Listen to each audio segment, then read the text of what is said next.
Hey,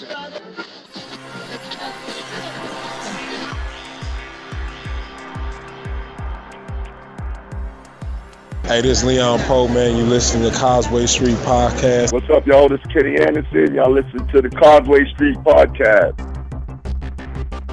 For all you new listeners out there, I'm your host, Josue Pavone. I'm joined as usual by my two co-hosts. I'm Sean Dutra. What's up? Yeah, like talk long about walks yourself. on the bee. There you go. Joel Pavone. What up? I'm a Pisces. The most romantic. It leads off with that. The most romantic sign in all the zodiac. Oh, If you couldn't tell by my voice already. oh, sexy. But I'm the producer of this ensemble that we call Causeway Street. In case you missed it. Hey, Bill Walton here, Celtics 1986. You're listening to the Causeway Street Podcast. Yeah, come here for nothing but the truth. This is where dreams come true. Thank you, Boston, for my life. Where are we going? You guys are such homers. It's your boy Terry Rozier. You're listening to the Causeway Street Podcast. Now listen to my boys Joe, Sway, Joel, and Sean. Yeah, man. Lesson of the day. Draymond's a bitch. And to a certain extent, boy. so is Drake.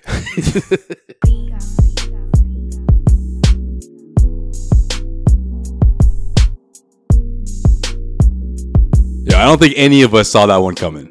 I mean, we knew the Celtics had a chance to win game one and set the tone, but I didn't think we would predict it quite like that. I mean, we're talking about one of the best defensive teams in the Philadelphia 76ers, giving up 117 points without Jaylen Brown, of course without Kyrie Irving, and of course without Gordon Hayward. And just like that, the Celtics have a 1-0 lead with a chance to make it 2-0, but are probably going to have to do it again in the same circumstances. No Jaylen Brown, as it seems like he's highly doubtful for game two. And the Celtics will try to get that second game before they head over to Philadelphia, which I imagine is going to be a hostile environment. This is the Causeway Street Podcast. Josue Pavone here. Joel Pavone right next to me. And we got Sean Dutra, who's actually on maternity leave, Joel. It's paternity leave because he's not the one having the baby. No, it's, yeah, but you know what I mean. I mean, come on. I mean, Sean is so busy that I guess Paul is due any day, so I guess he has an excuse. But you know what? He's so amped up about this series. He's that on call. He's on the phone. He's on call. He's willing on to talk to us. So here I am busting his balls. What's going on, Sean? Who's joining in right now via cell phone? What's up, man? How's everything over there? You good? You waiting for that phone call? You ready for anything to go down? I just didn't know I turned into a woman all of a sudden. Jeez. I figured you would appreciate that.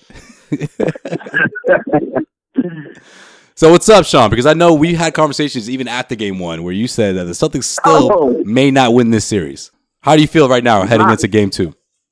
Well, I think first off, hello? No, you good over there? Did your water break? What's going on? Oh, shoot. Sean's going in labor.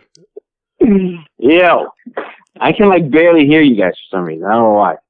You're good now. I can hear you now. Well, I would love to call you FaceTime audio, but you done switched over. You're not Team iPhone anymore. Ooh, dark side. Okay. So first of all, I'm a little bit torn on this series. I really am. I mean, the Celtics, game one was huge. They had to win game one, in my opinion. It was the most important game of the series. I mean, knowing that the Bucks took the Celtics team to 7.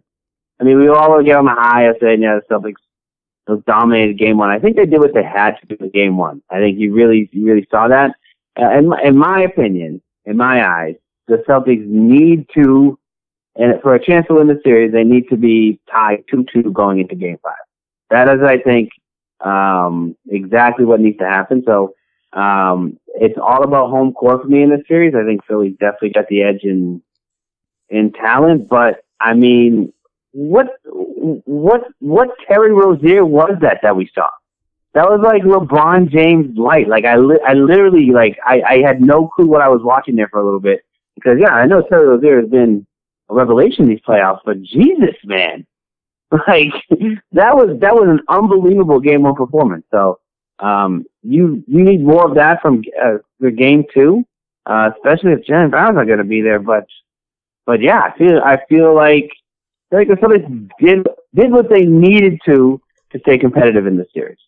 Yeah, I mean Terry Rozier, like the outside shooting just from the Celtics in general, I feel like was something that it was a gift. It's not something that they can rely on throughout the entire series. And when I say that, I mean 17 3-pointers. I mean the chance of that happening again are probably slim to none. But the fact that they sort of challenged guys like Terry Rozier to shoot the three, guys like Al Horford to knock a three in, the shots from the perimeter from inside the arc, I felt like, you saw the Philadelphia 76ers just sort of out of it. I almost felt like they were always thinking ahead and ready for that fast break opportunity to score in transition, like they're able to do so well throughout the season, that they sort of slacked off defensively, and they weren't themselves, obviously.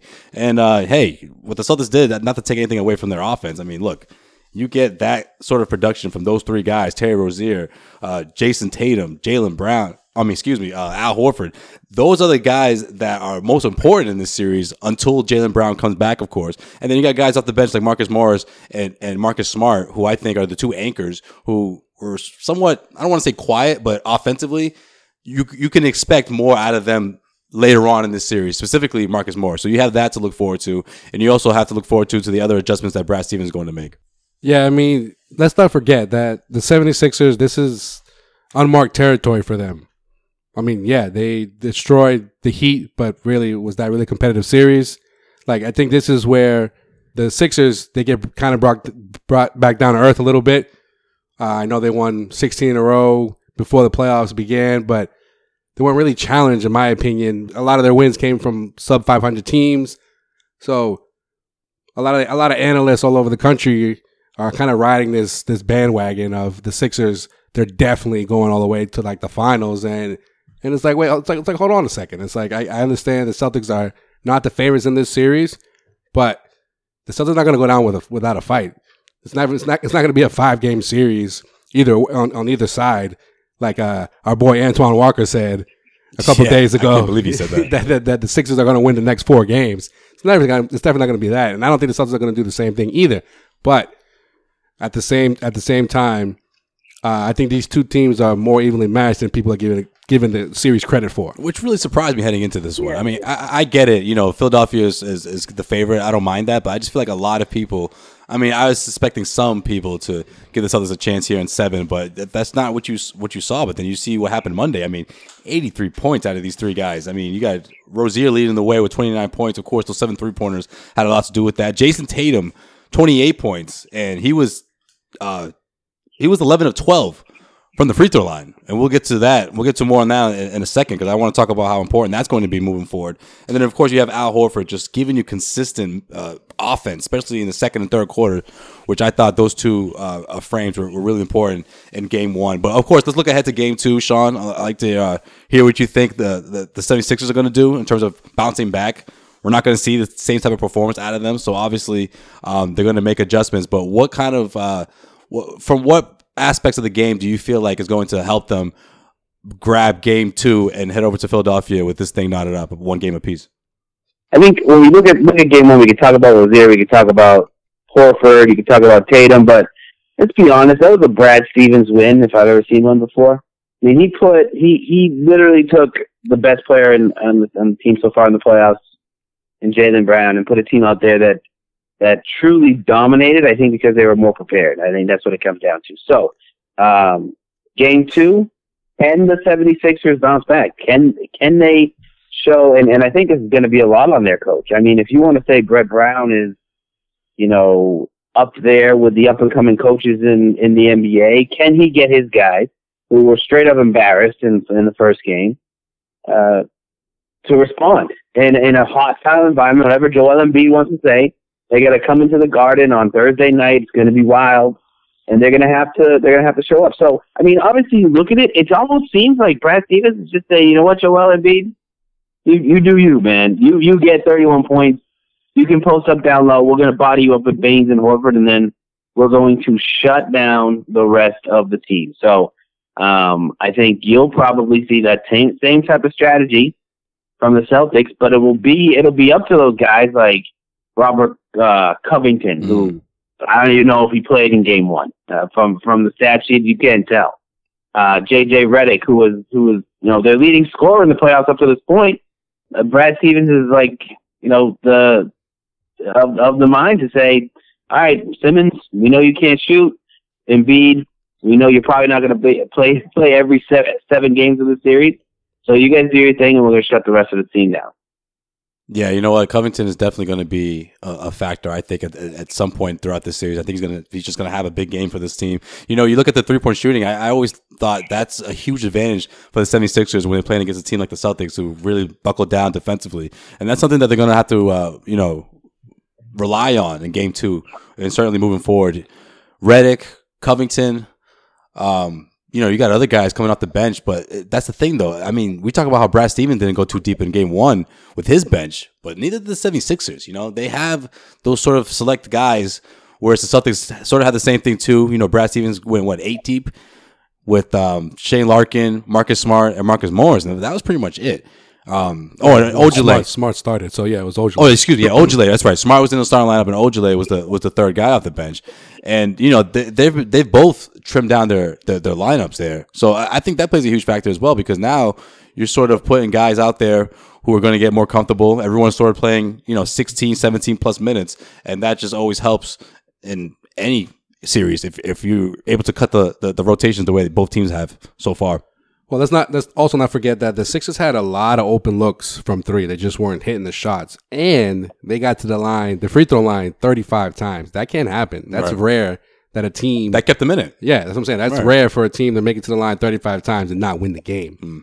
Yeah, but that's Embiid, though, right? Yeah, no, that's a lot of that with Embiid. Simmons, too. He just didn't make them. But yeah, Simmons, well, he went 50% or less than 50, but he was, 6 for 13, I think it was. So... I mean, overall, I think Tatum was the leading for the Celtics. He had 12. He had 12 attempts.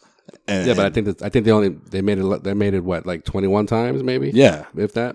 And they only made it 10 through. No, I think it was less than that. And they only made 10 attempts throughout the first 3 quarters for the Celtics. You know. Speaking of Simmons and free throws, do you think Stevens is going to use a hack of Simmons at some point during this series? Yeah, I absolutely, especially at home. Yeah, especially at home. Game 5, maybe tomorrow night, or maybe tonight. You know. Yeah, because they get the crowd involved. Yeah, you need to make that guy prove it on the line, dude. Yeah. He cannot shoot. He's a fucking joke shooting. It just like literally. I'm a Ben Simmons guy just because I think he's a dynamic player. But in a 7-game series where like he needs to be the best player on the floor, he needs to shoot. And the fact that he's just flat out scared to shoot, and maybe his approach will change maybe in Philly, I doubt it, but like you need to force that guy on the line, man. You need to make sure he's not getting to the hole, getting those and ones, and just hack him in the backcourt. I would start doing that starting in the second quarter of Game 2 with a 1,000%.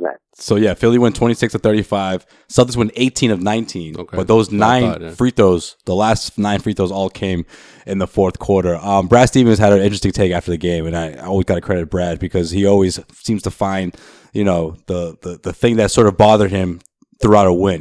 It's rare where he's just completely satisfied with the win, and of course that's the way you should be as a head coach. But of course, the takeaway after Game 1 was the defense, and he said, "Look, they didn't play the same kind of defense I saw in the last 3 games of the series." And I like how he included the 3 games because, of course, if you think about it, Game 6 was a loss against the Bucks.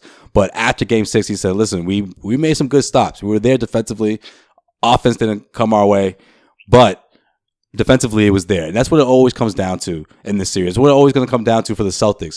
That's what's going to win this series, in my opinion. Sean, what's your take on what he means by that defensively? Is that a matter of trying to slow down Joel Embiid? Is that the fact that they want to limit the 76ers to under 100 points? What's your takeaway on that, and how can the Celtics sort of step things up defensively? All right, have we asked that question again? I could barely hear you. What the fuck, Sean? That was a great question, man. Your fucking Android sucks. Your fucking Google phone. Dude. Your fucking Nokia over there. All right, pretty much. How can the Celtics better their defense in Game 2? Because how Brad Stevens talked about they need to step up defensively. How do they slow down Embiid? And yeah, how can they step the defense up? All right. So I don't think the Celtics need to slow down Embiid. I really don't. I think you let Embiid get his. I don't think Baines did a bad job on Embiid. I really don't. Like, I think Baines did a much better job than I thought he would. I think he's basically like, his role is just 6 fouls and a solid defensive presence, make it a little bit difficult for Embiid to score. But I mean, I don't think this Celtics did it very, very. Even though Embiid put 31 points up, I think that's exactly what's part of the game plan. So the Celtics defensively, I mean, they're shutting down the 3-point line. They're doing what they need to do against this Philadelphia 76ers team. I mean, I will say, we can't get too high on one game, right? I mean, at the end of the day, you're still getting performances from a Jason Tatum who put up 12 more points than his season average, and a Terry Rozier, who even if you go in playoff averages, is playing out of his mind. Yeah, Tatum in game career high 28 points, Rozier with 29, Horford with 26. Yeah, I mean, those type of performances are like they're great performances. I'm not taking away from that, but can they repeat it? Right, that's the big thing. Like, you can't get too high on that one game. I need to see them do it again and become, because that was my one thing knock on Tatum so far, is that I just didn't see him like take over a game, which I think he did for parts of game one, and he's been streaking doing that in the playoffs this year. But I mean, you look at game 3, where he had 6 points against the Bucks, and then there were flashes of the first round where he was, let's face it, invisible, and I think that's one of the reasons why he got pushed to 7 games. So I don't think it's defensively, because the Celtics have shown they can be a solid defensive team, consistently in a night in, night out basis. But can they get those same performances offensively from even Al Horford? Al Horford has been a monster. Is he going to put up 26 again? Is he going to average 25 points a game this series? Without Jaylen Brown in the lineup, they're going to need that. So that's why I think the question marks really come for the Celtics. Yeah, I mean, Al Horford, look, you put that dude on the block, one-on-one. I mean, who's slowing him down? Who's slowing him down? Look, Joel Embiid is a beast. Obviously, he's got the stature, but when it comes to Horford, it's always been about the footwork. You know what I mean? Like, when you put him down the block, one-on-one, obviously when the double team comes, he knows when to pass it. And also, with Joel Embiid, I just don't think he feels comfortable chasing him out there. He's always a step behind, it seemed like. That was what you saw for the most part, especially in the first half. It was kind of like 5-on-4, because Joel Embiid kind of has to not always jump out to the perimeter, but keep his eye out on the perimeter, because even Baines is hitting outside shots now. Mm-hmm. And of course, Al Horford when did that become a thing? Yeah, no, he hit like 2 3-pointers his whole career before he came to Boston, and he hit like 3 or 4 in the playoffs. Even JJ Redick had to like laugh about how many threes were made, and then he goes, "You got Aaron Baines." I mean, the guy made 2 threes. I mean, he said after the second one went in, he just sort of looked at the ball and just sort of like laughed, and just like, "All right, sure." Like, everyone's making 3 tonight. It's one of those games, and that's another thing too. I mean, look, the locker room was so lighthearted. I just feel like these guys are confident. You know what I mean? Like, they've won 20 out of the last 21 games. I just feel like maybe that confidence could sway them into the wrong direction. Maybe they could be a little overconfident, but at the end of the day, I think their mindset, their head is right where they sort of need it to be, and coming into game 2, and whereas they can steal a game, head to Philadelphia, and all of a sudden the Celtics got their back against the wall heading onto the road. But how was the Celtics locker room though? I read that the locker room was very quiet. They were, it was like a regular game to them. They weren't too amped? They weren't amped, like, at all. Not even a little amped. Like, they weren't amped at all. Even Rozier with his Bledsoe jersey on? Nope. Sean, how many different throwbacks do you have for Pats? I know we were talking jerseys one time. Wait, you don't have a lot of Pats jerseys, do you? They're going to rock that Chris Slade jersey to game 2. You don't have a Bledsoe? I think you're the only one I would think that might have a Bledsoe line around. No, he's definitely got like Chris Slade, like Dave Meggett, dude. He's got them all, dude, lined up. All those late 90s Pats great. Nah, yo, he should just keep wearing the Drew Bledsoe after before every game. Yo, how does Terry Rozier? How is he so hip to who Drew Bledsoe is? I mean, the guy is so young. He obviously didn't grow up in New England. Because I think that whole thing just kind of took off. I really think he didn't mean to say Drew Bledsoe when they were talking about him in game 1. No, I believe you. I just think it's funny that then, like, all of a sudden that name came to his mind. I feel like that would come to our mind because of we're so familiar with that name. I think he is the most famous Bledsoe, don't you think? Drew? I mean, so we're NBA guys, but we know Eric Bledsoe. But what other Bledsoes are there? Yeah, I just feel like that come to your mind. Local guys are more prone to make that mistake. You guys don't know Tony Bledsoe, dude? Nah, yo. What about Sean Bledsoe? I heard Sean Bledsoe. Sean Bledsoe. Yeah, this is like a preview or appetizer to what it's going to be for the next like 4 or 5 years between these two teams. But this is going to be Eastern Conference Finals year after year, Celtics versus 76ers. And of course, we're not getting the full picture without seeing Kyrie Irving and Gordon Hayward out there. But we're sort of seeing the full picture with Philadelphia, right? Not unless LeBron decides to trust the process as well, which I think is a very, very strong possibility.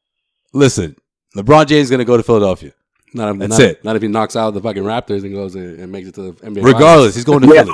He is going to Philly. Well, you're onto something, man. You're onto something. He is 1,000% going to Philly. It's going to be LeBron versus Kyrie Irving. Just because of that alone. You can't script it any better. LeBron versus Kyrie Irving, Eastern Conference Finals. You got Ben Simmons becoming a star. Right? Well, he pretty much already is there, but continuing to get better. You got Joel Embiid, and more importantly, on paper, it fits. Philadelphia has plenty of money to offer LeBron James.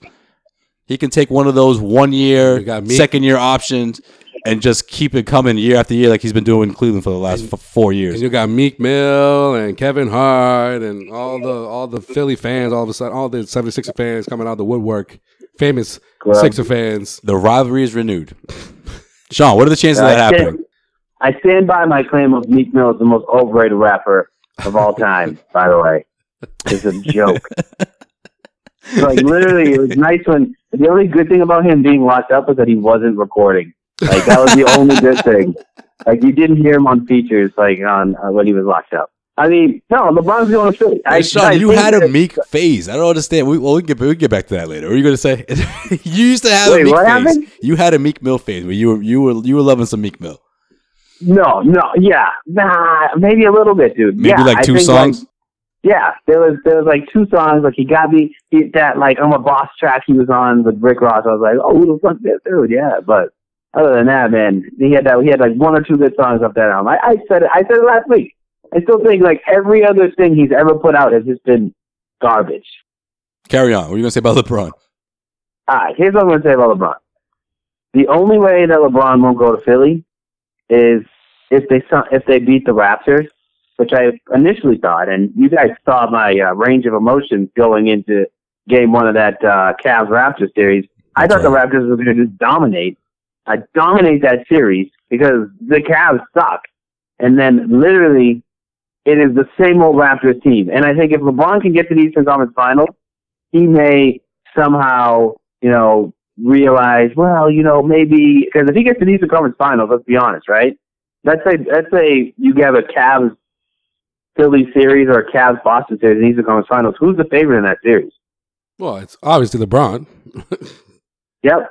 So I'm just saying, like, there's a legitimate chance if he can get past the Raptors, he can make it to the finals, which then he may stay in Cleveland. Which is, going into this playoff series, I thought was an absolute long shot. But I mean, if the Raptors choke like they always do, then I could see him not going to Philly. However, if both teams lose, if you have Philly, who seems like a confident squad in what they have, right?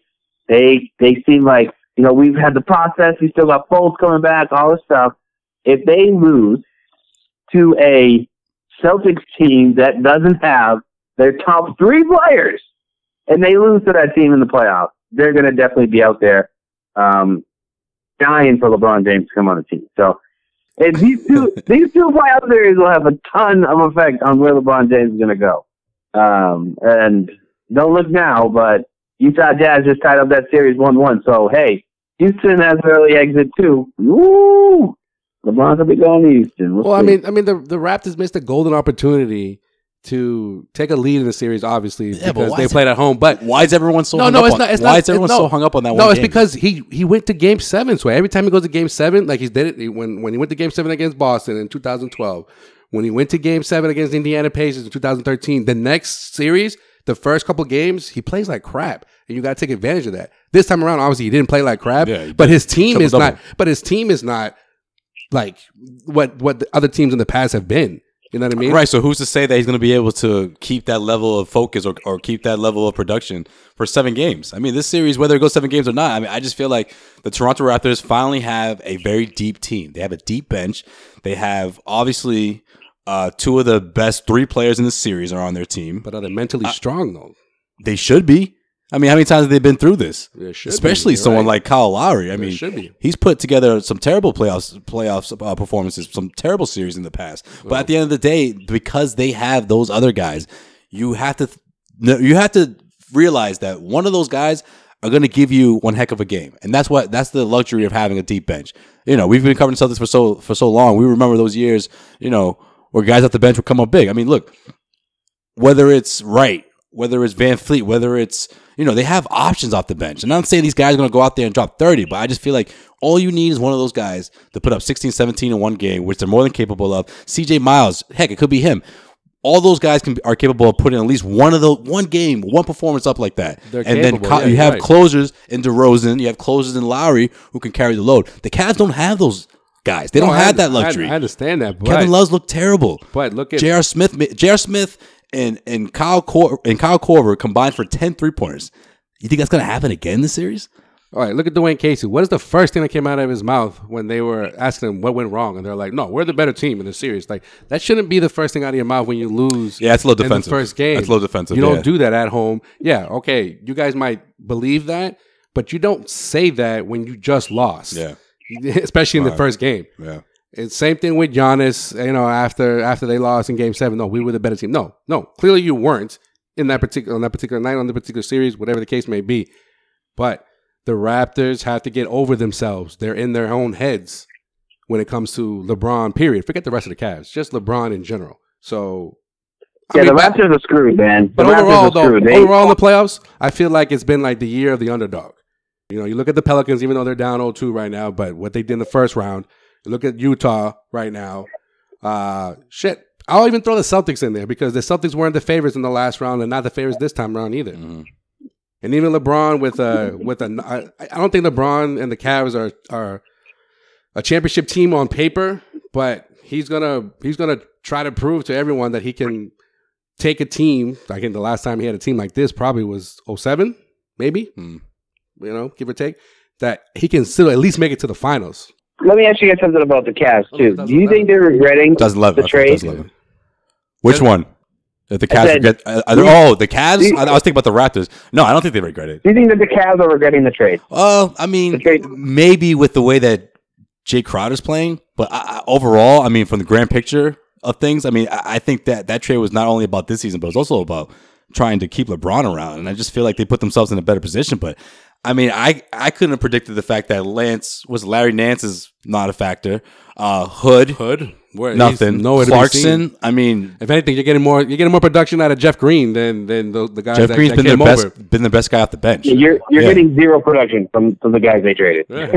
But after the trade, though, zero. I mean, after the trade, they're loving it. And look, if you were to sub those guys for Isaiah Thomas, Jay Crowder, and Derrick Rose, whatever's left of him, I don't know if you see a different result. I think you see the same thing. It's easy to play Monday morning quarterback after the fact, but I mean, they still have LeBron James. You always have a shot with that dude. Yeah, I mean, I think the guys that they got in the deal, you were better off rolling the dice with those guys than you were with, you know, what was it, the first 60 games of the season, you know. Okay. Sean's a lot less talkative when he's not in the building. He's not in front of us. I thought you were going to say something. Follow up. What? All right, Sean. Have we done? We haven't done predictions because we haven't been on since the last series. What for the Celtics and Sixers? Who do you got, Sean? And how many games? Who do I have? Dude, I'm torn on this, man. I sort of feel like I have some type of obligation to pick the 76ers since. Well, I mean, you did say that before the playoffs started, that you were like, if the Celtics were to just happen to make it past the Bucks, they're not getting past the Sixers. So I want to know your feeling now after game one. He was saying it after game 1 too, wasn't it? I could have swore he sent the text to us saying that they're still going to lose. Oh, I didn't see that, but I thought you said after game 1, you still got the Sixers. Yeah, man. Well, I obviously. So listen, you gotta understand, and I think when I pick against the Celtics, I'm still going to be rooting heavily for the Celtics. So, yeah, I think my fear is that the Celtics won't be able to repeat that type of production they got So unless Jaylen Brown can come back, which it seems like he's not playing for game 2, and I'm sure one of you guys can update everybody on that. I don't know if the Celtics just have enough to get by this team in a 7-game series. I don't feel that way, and I think if they can, it'll come down to Brad Stevens. So I'm not saying I don't have faith in Brad Stevens. I still think this series is going 7. I think that home court advantage could be huge. So 76ers in 6. Oh, wow. But if it goes 7, if the Celtics can push it to game 7, then the Celtics have the edge to win the series, if that makes sense. How's that fence feel? How's that fence feel? I think the Celtics have a better chance at home court advantage, but I just don't know if they're going to get to that game 7. I don't think I'm riding the fence at all. You're like putting stipulations on your pick, on your prediction. All right, so you know, 6 and 6. That's his prediction. All right, I told Sway before game 1. I think Celtics in 6, and I'm sticking with that. They're gonna win. They're gonna win that first road game in the playoffs in game 6 in Philly. Wrap it up. I got Celtics in 7. I think this thing goes a distance. I think Sixers may head back to Philly with the series tied up 1-1. But if the Celtics still won in Philly, they're in good shape heading back for Game 5. I like what Sean said earlier. You know, all you have to do is make sure the series is tied up heading into Game 5. You know, that's a huge advantage for this team, especially on their home floor. We have to wait to see if Terry Rozier can put up the same kind of performance in Philly that we've seen him do at home. I know he did put up a decent performance in Game 6 against the Bucks, so it's not like he's completely out of it on the road. But obviously the numbers don't compare when we're talking about the level of production he puts on the floor at TD Garden in comparison to Philly. But yeah, I'm going Celtics in 7. Well, I still think that there's a possibility that the Celtics could lose Game 2 and still win in either Game 3 or 4 in Philly, and it could be like vice versa. Yeah. If it's tied up, you're saying Celtics they got to win back to back to fulfill your prediction. But I got you. Yeah. They have to win 5 and 6. But I think this series you never know, and especially these early games, who can surprise you and steal a win on the road. And then that's when Brett Brown and the Philadelphia Brass come together and they're like, the best pitch ever. We need to put it up right now for LeBron James. Because LeBron James make billboards is gonna make another decision this summer, another big decision. Get Meek Mill for his career, and it's going to be one that puts him in place to win another title. I think LeBron could win one more title before he hangs it up, and I think it's going to be with Philly. Wow. I think it's going to be with Philly. If it happens. Wow. If it happens, it's going to be with Philly. Wow. Ben Simmons. You were the one at the beginning of the season saying LeBron not leaving Cleveland. No, I said he's not going to LA. I said he's not going to LA because there's nothing there for LA. I think he won't leave Cleveland. That's me. But Sway says Sway's been saying that he won't go to LA. No, I don't think he's leaving Cleveland. I thought the whole LA thing was ridiculous. I think it's stupid. Everyone's like, "Oh, Paul George. What the hell is Paul George and LeBron James going to do? They're going to win a title next to Lonzo Ball? Yeah, and fucking Brandon Ingram. Get the fuck out of here next season. Oh, and Andre. You forgot about Andre. Oh yeah, Andre Ingram too. Andre's going to get a deal. They're going to have a fucking 1 hour special about his journey. Yep. Fuck out of here. Yeah, man, they got Andre. Come on, what's in LA? I hate that. Good on, man. He's going to LA. What's in LA? Paul George. He's got houses. Who else? What does Zach say? Somebody else, man. Somebody else. Who's that person? He's got houses out there, Yeah. Oh yeah, he's gonna love it. It's Hollywood. Yeah. He's gonna make more movies. He's gonna make movies, exactly. With Amy Schumer. Yeah, I think LA was a lazy pick at the beginning of the year before everyone knew how the end of the season was going to play out. You know what I mean? LA has cap space. Everyone wants to go to LA, right? That was just a lazy pick. Now, there's zero fucking chance LeBron goes to LA. Let's be fucking honest. Why did people think that, though? I don't get it from the beginning, but yeah, you're right. You're right. A lot of it had to do with Paul George, because everyone's convinced that Paul George is going out there. So he's like, oh, Paul George is going there, so then I should hop on, Paul George's coattails. I don't know. I don't see it. The way I see it, you got Ben. Oh, go ahead. And everyone thought Lonzo Ball, I think, was going to be a little better. Some type of NBA type player, not get shown up by Andre Ingram in the last game of the year. 35-year-old Andre Ingram. Yeah, if I'm Magic Johnson, he's thinking just supplanting Lonzo Ball with Andre Ingram, man. Just fill it in. Yo, with Ben Simmons at the point, LeBron James getting the ball for him, and B down low with his old looking face. I mean, look, they got a 3 or 4 year window with that guy. You know, Greg Oden looking yeah, self. Greg Oden, fucking clone.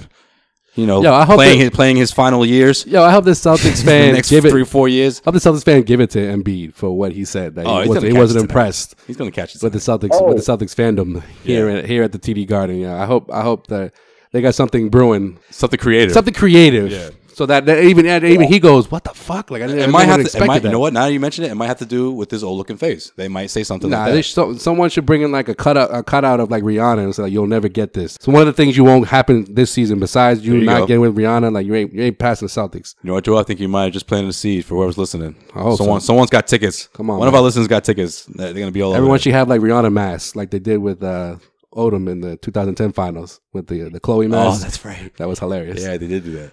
Ugly sister. That was hilarious. Anyways, we'll rehash this conversation throughout the offseason, of course.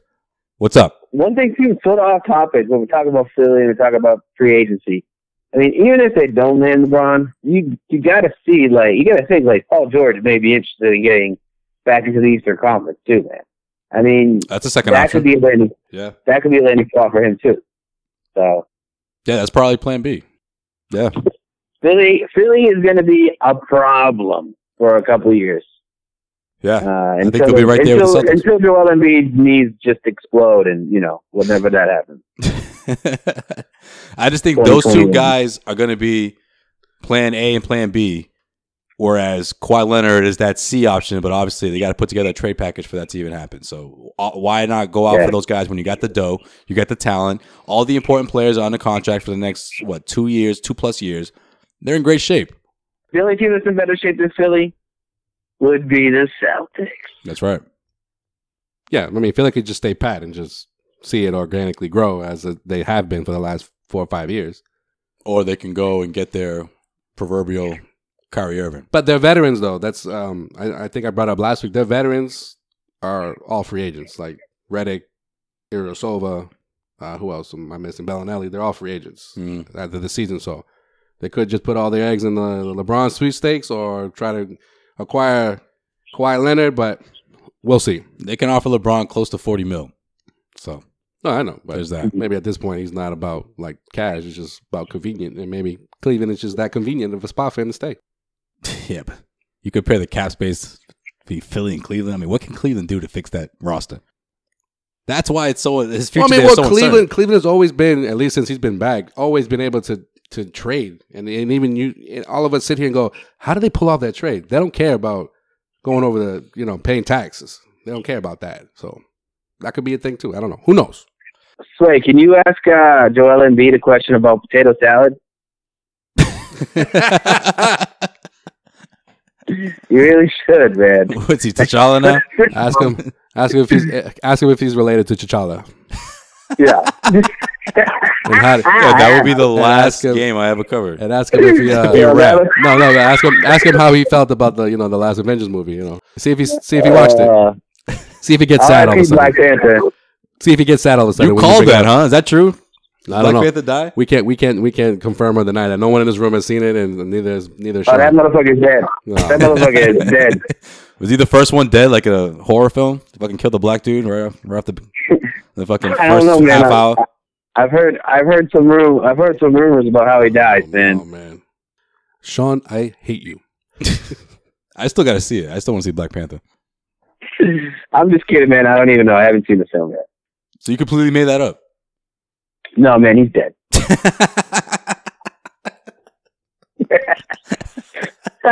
You could have just let it go, man. You could have just let it go. We could have left some cliffhangers there, but no, he's dead. Lies, all lies. Oh man, do not believe Sean Druta and his whack ass potato salad. Oh hell no! Hell yeah! So how's the waiting game, huh? Are you nervous? Are you anxious? Are you? No, man, I ain't fucking nervous. No, fuck out of here. You just want it to happen already, or No, so I am. You're making bets. You're making bets at the work and when it's gonna happen. Or did you read the baby books? Trying to make some money. Oh yeah, dude. Yeah, I picked May 7th a while back. Everyone laughed at me, and I was like, "It's happening on my birthday, man. My birthday is May 7th." I'm 99% sure this baby's coming on May 7th, man. There's still a chance of that? All right. Oh, hell no. You do realize if that does happen, no one will ever care about you for the rest of your life, right? or at least for the next 20 years. Exactly. I'm 50, bro. I mean, either way, you're gonna have that like 2-day, 3-day window, whatever the case may be. Whereas it's gonna be all about him. It's not gonna be about I'm already like screwed. At least people could like show up for.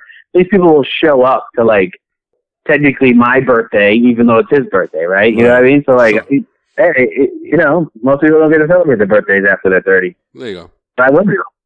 That's true. Well, I will keep you posted. I'll let you know. Probably, by the time people listen to this podcast, they'll probably be born, but we'll see. Oh man! All right. Let us know, man. We'll be pre-gaming in the hospital parking lot, bro. Come through. Yeah, man. I'll be popping up. Make sure you get the flavored vodka ready. Follow Sean and make your predictions on Twitter at Sean Dutra, SEAN. Yeah, when is Sean going to become a dad? Everyone. Exactly. We want to hear your guesses. Give him the guesses and just flood his Twitter. You know what happens. I'm gonna make a prediction right now. I'm gonna say Cinco de Mayo. You're gonna have a Cinco de Mayo, baby. Oh man. And then Sean's gonna have his favorite drinks and have some tequila. Oh, hell no. I want to make my prediction. You're probably not going to be happy about it. But I say on Mother's Day, May 13th. May 13th? Yeah. Wow. Yeah. Yo, that's ridiculous. That's absolutely ridiculous, man. That is like, that's not even medically possible. That's possible, bro. That's possible. No. That's possible. No, it's not. They can set it up. They're going to make politics. They can set it up. Before they can set it up. They can set it up and say, we got an opening here for the 13th. If you want this baby out now, it's up to you guys. Oh, hell no. No, that's not even possible. So we can squeeze you in here on the 13th if you like. Joe, I don't think that's how it works. I don't think you just schedule it. That will be 11 days past the due date, bro. Right. They're literally not going to let that happen. I mean, it's happened. The scheduling part is possible, but you can't just like go way over the due date like that. It's happened. I called my mom and I asked, and she said it's possible. You called mom about this? I called mom about this. She's like, it can be like 2 weeks before, 2 weeks after. So it's right in that window. Yeah. You're going to give birth to like a 17-pound baby if that's the case. Well. All right, man. Keep us posted. Baby Dutra on the way. All right, bro. Talk to you soon. Go see. All right, let's get into it. It's that time. End of the show. So are we looking ahead? In case you missed it. We're ending the podcast where we end every podcast with? That's right. Hell yeah. Let's do it. In case you missed it. Now, who wouldn't want anything more than to punch Draymond Green in the face? Well, I know you would because you hate definitely Draymond me. more Definitely than anyone. Definitely me. Yeah, I'm sure you're not, in the minority. There's a lot of people who don't. I'm not a big fan of Draymond's past, I guess. I bet you Paul Pierce would. Punch, Paul? Yeah. Punch Draymond. They have a checkered pass. All right. Yeah. And let's add Charles Barkley to the list of people who want to punch Draymond Green in the face. Bow. Probably all people. I think Charles would like him. Actually, I figured he would like the aggressiveness, but I guess he's annoyed as well.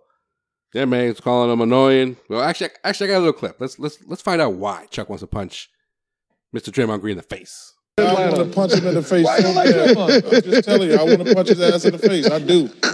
Why? Relax, what makes you upset? You asked me a question. I gave you. I didn't ask you to punch him. You said I said why.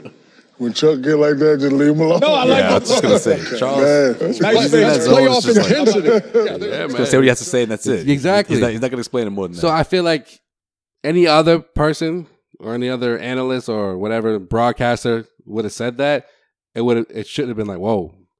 But it's Charles. A lot of people, I feel like, didn't like what he had to say. Surprise, surprise, Stephen A. defended it. It was just something that it's Charles being Charles. And no one else could pull that off.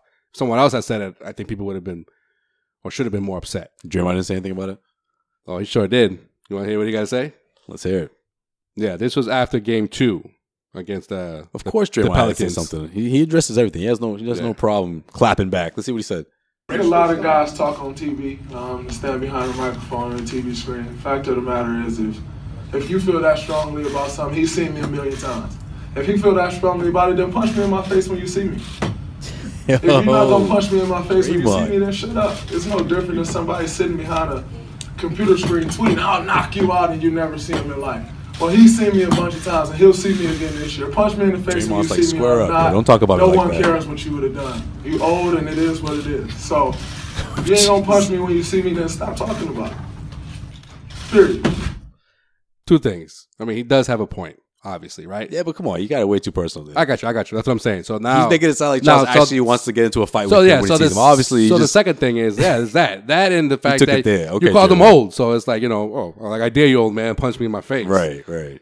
He's appeasing the media and taking a jab at Charles at the same time. So I think Charles should punch him in the face. Charles, instead of standing by what he said, he apologized the next day. Surprised. Yeah, he apologized. Did he really?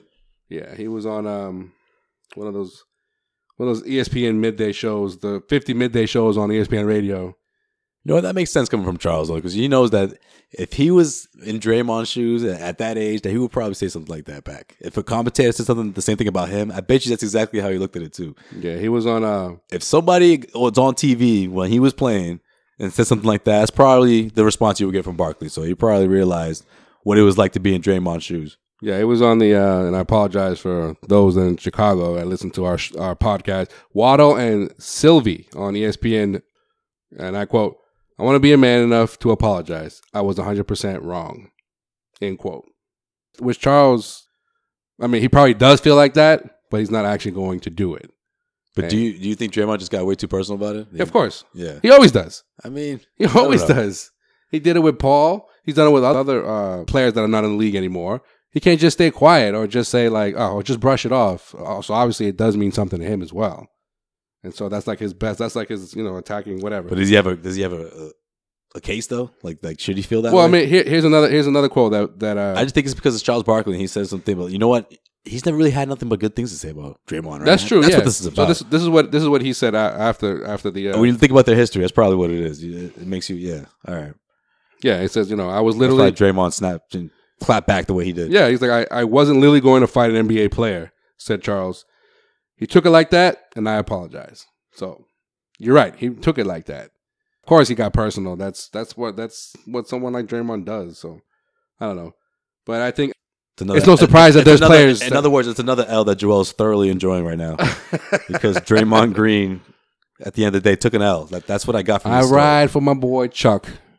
I ride for Paul. Wait, I ride for Paul Pierce. Well, you know Charles. you can't Charles. The way Chuck talks about the Celtics. No, I'm talking about the player. I'm talking about the player. I'm included. I'm talking about the player. I'm just saying, like, in general. I'm just saying. Now he's your boy. No, but I mean, he was my favorite basketball player. Are you hoping that this isn't the only L that the Warriors get in the grand scheme of things? Oh, okay. This season, I see what you're saying. No, I mean, they're still the strongest team. I mean, fucking Curry came back and scored 28 points after not playing for a month and a half. Don't sleep on Houston. I'm sleeping. I'm taking a little nap on Houston. You're sleeping on Houston? I'm taking a nap on Houston. Wow. It's D'Antoni, man. You're not the only one, but at the same time, people need to stop sleeping on Houston. Yeah. All right. I think this team is legit. Yeah. I mean, going back to Curry's not 100%. All right, go ahead. I digress. Yeah, I digress. Going back to Chuck and guys like that, like Chuck and Paul Pierce, they're from an era that I grew up watching. I ride for them because there's no surprise that Chuck has like a list of people that annoy the fuck out of him. And I think Draymond was on there and he was vocal about it, and then whatever. Yeah, I think he's at the top of the list. I feel like if someone else said it, I don't know. I don't know if Draymond would have responded like that. All right, what else you got? All right, in case you missed it, Paul George looks like he's out. He's out of OKC. No more OKC, huh? He's gonna opt out of his last year on his deal, and he's gone. He's not coming back to OKC, according to a report. Yeah, in other words, he was just like, you know what, Russell, this ain't working out. I'm out of here. Carmelo wasn't picking up the slack, so this isn't gonna work for me. And he's picking up his $28 million player option too, so he's sticking around.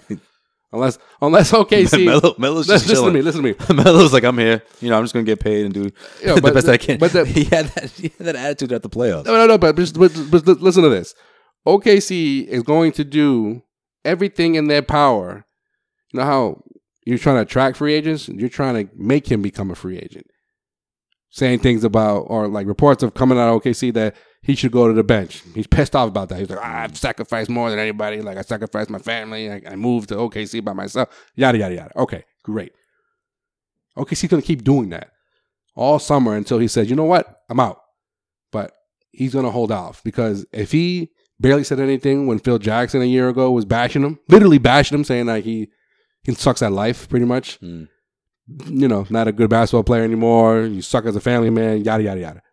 He's going to stand his ground because he's like, I'm not going to make $28 million in a year like I am in this final season. It's unfortunate because he had the hot start. Remember how he started off at the beginning of the season? And, you know, I knew he wasn't going to be able to keep that going throughout the entire season, but I figured this was the perfect role for him. You know, third fiddle. That's the kind of Carmelo Anthony production you want, where you're not relying 100% on him because you have guys like Westbrook and Paul George, but you have him as that third option. He just didn't fill that third option. Like, we've talked about it with the last 5 years. Every team has that top three, and that third person has to hold their weight. Klay Thompson held his weight. Other third, you know, who else? Chris Bosh held his weight. Your boy Ray Allen held his weight. Like that third guy. Yeah. And it didn't work out. It didn't work out because his vision of a third guy wasn't what the team was looking for. They wanted Team USA mellow, like just score. Like don't do anything else. So what happens with Paul George? Well, according to Ryan Russillo from ESPN, and I quote, "Today is the first time I've heard from anybody that I trust that George is gone. I don't know where, but he's gone. It's a done deal." End quote. All right, three teams he may land on. Who do you got? The Lakers. That's about it. I can't think of any other squad. Maybe San Antonio. Maybe San Antonio's a good one. I can see that. But I don't know how you convince Paul George to go there when the coach is in flux. Best player on the team is in flux. Obviously all that will be. They'll figure that out by this point, though. July 1st. But all right, San Antonio. I like that option. San Antonio, LA. Clippers are going to try to get in there. Yeah. Look for that. Look out for that. Doc Rivers, that's probably the reason why he's still around, to try to get to Paul George. Get Paul George here somehow. You know what that's team? That's your job for the summer. You know what team should? You better get it done, Doc. Should try to sign him again or give him a pitch? I think the Pacers. That's an interesting one. They should. I don't know if they will, but they should. And then obviously another team in the East. He's Philly's plan B. Yeah, there you go. But you know who's going to be. You know what's going to happen in Philly. Wait, is he plan B or plan C? Because we also discussed the possible Kawhi. Yeah, but the Kawhi thing, like I said earlier, I think it's going to cost him. It's going to cost him pieces though. This one you can get flat out. You have the cap space to go out and get him. So why not just add to it? When obviously we talked about Redick's off the books, Bellinelli, two guys that are been big for them. But I mean, if you're getting someone like Kawhi Leonard, he picks up the slack for both of those guys. Or you can just add that cap space and get yourself someone like LeBron James, which puts them in the NBA Finals. NBA Finals, come on now. LeBron James, could the Celtics knock out that team? LeBron James and the current Sixers, so probably the current Sixers or a lot of the current Sixers. I mean, if you had to guess, they could, but that's a heck of a series. LeBron James, Philadelphia 76ers against a healthy Celtics team. Yeah, I don't know, but I still don't think. I don't know why, but I still don't think LeBron leaves Cleveland. No. All right, what else you got? In case you missed it, I guess another person that could be considered annoying to some, not to me, I don't care less. Drake getting into it with another NBA player. Seems like he loves doing this. What was your boy thinking? That's your boy. Come on, that's your guy. Boy Drake was trying to get into it with Big Perk. His latest, quote unquote victim of his tough guy talk, Kendrick Perkins. Big Perk for all you Celtics fans out there. According to Kendrick Perkins' take on this whole thing, he was talking to Serge Ibaka during halftime. He's walking in there and kind of trash talking to Serge Ibaka, saying that we're about to win this game, and then that's when he claims that Drake butted in. He was talking shit to me, I quote, and I said something back to him. What's with Perk talking about the exact exchange though? Like the old Perk wouldn't have done that. OG Perk wouldn't have handled it that way. I'm really surprised he just said everything like that. I mean, they probably paid him a grip for that. But either way, that's funny. Well, that's funny. What was Drake thinking? No, but it's funny you say that because... What was your boy Drake thinking right there? Well, that and funny that Perk, the reason why I found this quote is because I guess he had an exchange via text message with Woj about the incident. That's where he got his 2 cents in, which is weird. Yeah. If you play the clip, there's another clip actually. You kind of can't hear it. the initial like. Oh, this clip is crazy. Yeah, the initial confrontation, but it's afterwards when they're both being separated that you can kind of hear both of them saying something to one another and their little entourage.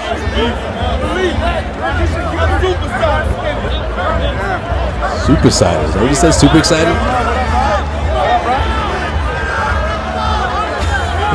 That's Perk. And then you're about to hear Drake in a minute.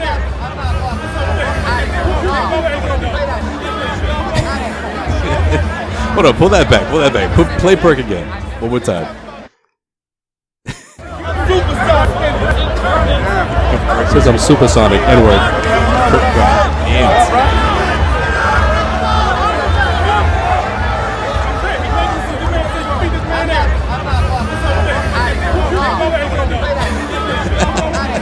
Jake got scared real quick.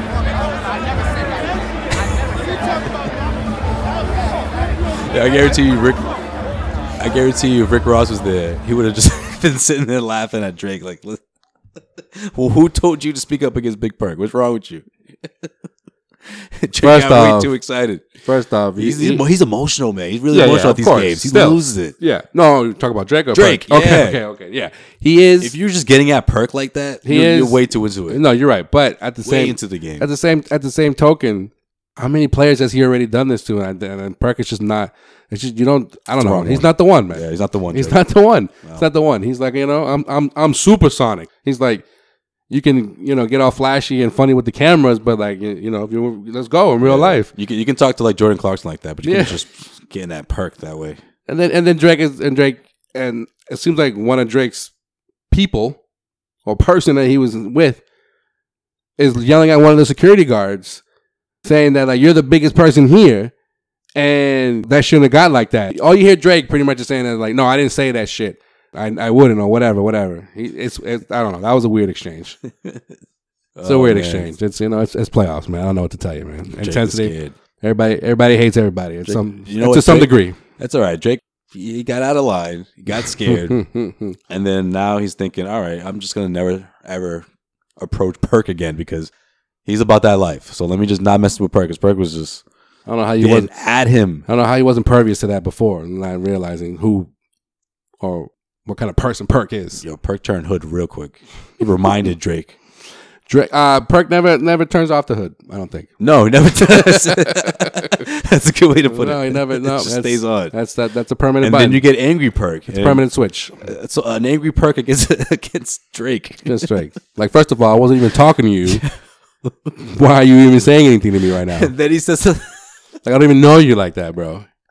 And then he says something back, and then Drake's like, "Yo, I didn't say that. No, listen, officer, that's not what I said. I know, right? He got too real on me, Mister, security guy. You see me every day. You see me at every home game. Like I'm officer, not like that. This guy just scared me. Yeah, he just verbally assaulted me. I didn't say shit, and I don't know why. Whatever he thinks I said, I didn't say it. He just got scared real quick. Yeah, if you see the video, it's weird. It's a weird exchange, even for Drake. So, well, that's an L for Drake. And on that note, that is it for In Case You Missed It. Yeah, man. Lesson of the day. Draymond's a bitch. And to a certain extent, so is Drake. How many Raptors players were playing that video in the locker room? Be like, yeah, what's up with Drake, man? Drake can't be, why can't he just sit down? Drake can't be acting like this at halftime. What's wrong with him? No, the pressure's on now because even Drake's losing the game. You're not helping the situation, bro. Drake was losing his cool. That wasn't being the North right there. That wasn't being the North. Oh man! All right, so what happens, man? Because think about it. But next time we talk, it'll be like exactly the end of the series. So what's your call? You sticking with 2-2? Wait, no, that was Sean. Sean says, well, he said that Suns have to get it to 2-2 heading into Game 5. Yeah, obviously either 2-2 or 3-1, whatever. They can't go any below. You can't. Well, anyways.